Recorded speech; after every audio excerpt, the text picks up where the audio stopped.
All right, now we're going to talk about water. Okay, so water. You've got a few different things here to consider. So this guy is a water pressure meter. So at campgrounds,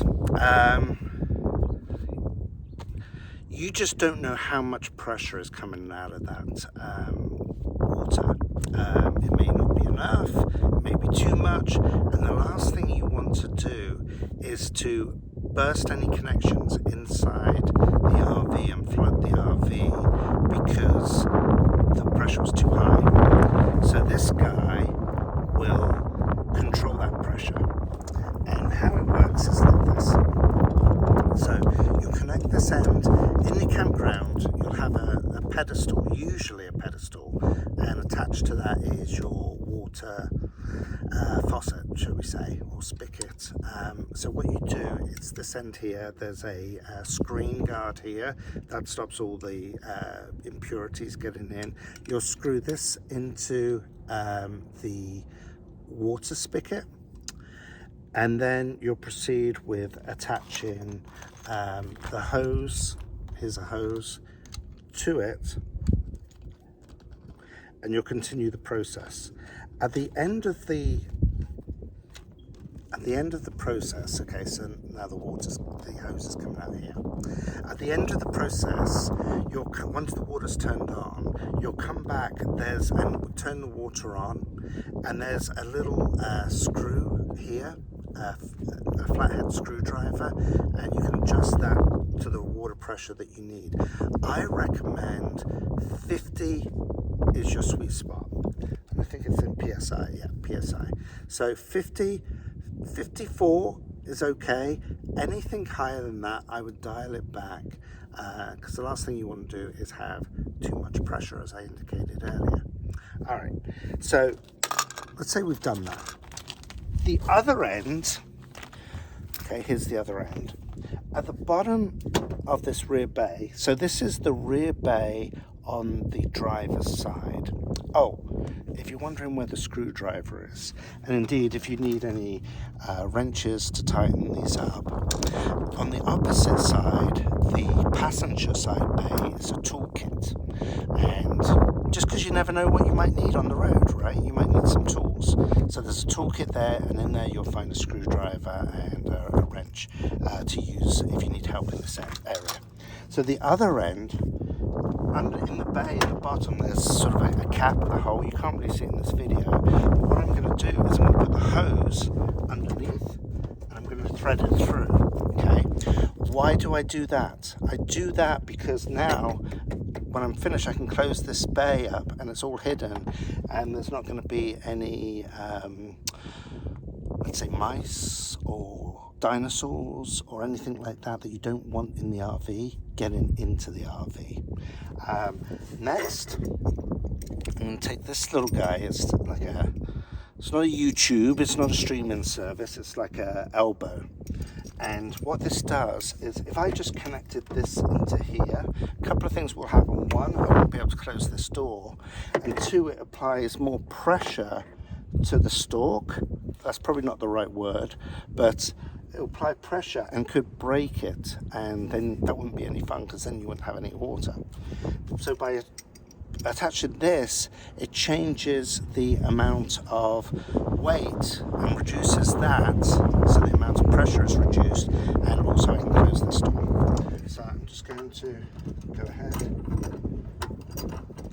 tighten that, and then I'll attach this. Okay, I just did it loosely so you can see, but that is pretty much the hose connected. Then I'm going to go back to that, get that screwdriver, I'm going to turn on the water and move this to the right temperature. Before I do turn on the water though, I want to make sure I'm telling the RV or telling the water where to go. So where do I want the water to go? Am I at home preparing for a trip, and I want to fill up the water tanks so that while on the road I can use the toilet, let's say. Well, if I want to do that and fill up the tanks, then I need to tell it to fill out the tanks. And for that, what you do is you go to country. There's a little guide here, and there's some knobs here, and it says like 2 and 6, 1 and 6, 1 and 4, so on and so forth. So what that is called is city fill tank. Okay, I'm going from the city, i.e. your house, or a friend's house, or a campsite, or anywhere really, and I want to fill it to the tank. So that's 1 and 6. So 1 is that way, move the dial to the 1, and 6 is this way. Okay, now I turn on the water, make sure that I'm no more than 50 to 54 psi, adjust if I need to, and I wait. Depending on your water pressure, depends on how much time it will take to fill up your water tank. And here's the other thing, do you really want to fill the water all the way? So if it's just to use the water for the bathroom on your way to, let's say, a 8-hour drive, then I don't think you need it full, do you? I would probably only fill it a quarter. And what are the benefits to only filling it a quarter? Your road handling, your driving, because you have less weight on board, less sloshing, you're going to get more miles to the gallon, and your driving experience would be better. And then when I get to the other end, I make camp.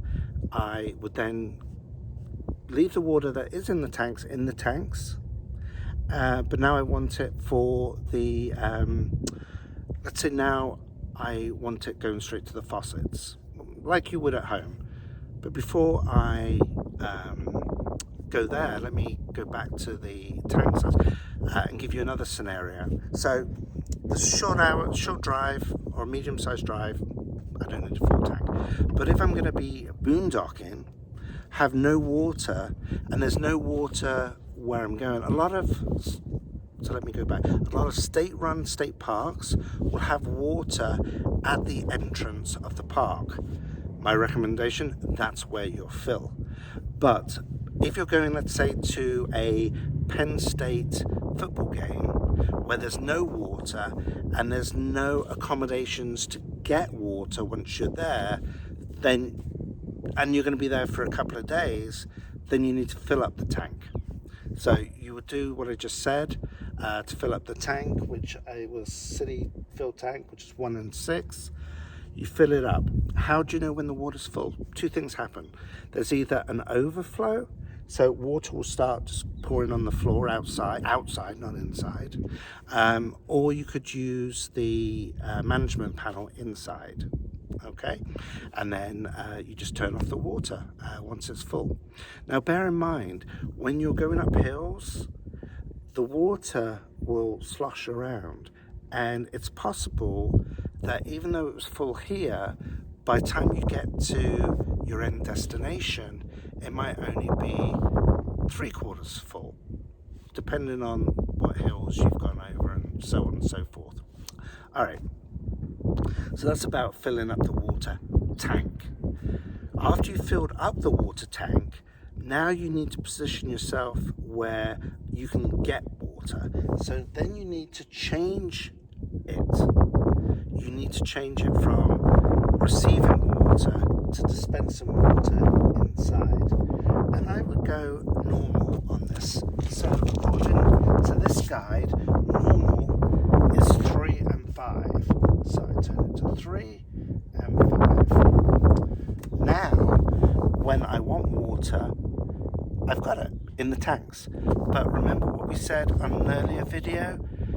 You need, because you're filling up the tank, where's the water pressure coming from to deliver water to the faucet? So what you'll have to do is use the water pump. There's 2 water pump buttons. One is right out here, okay? It says water pump. You probably actually just heard it come on there. okay? And the second one is inside on the management panel where I showed you earlier. All right, give it a couple of minutes for the pressure to build up, and then put the faucet on, and you should have water starting to flow out. If you don't have water starting to flow out, it's more than likely you have this on the wrong setting. You've probably still got it on receiving water instead of delivering water. All right, so that's that. Now let's talk about, you've made camp at your campsite. And you don't really need to get water from a water tank. You need it more like how you'd be at home, which is you turn the faucet on and you expect water to be there. That's good. You can use the City fixtures outlet, which is 1 and 6. So I'll do it really quick here. 1 and 6. City fixtures, and because there's pressure coming from the water faucet straight in, you don't need the pump on. You just turn it on and water should come straight out. If it doesn't come out, chances are you haven't got it on the right setting. All right, what else can I tell you about this bay?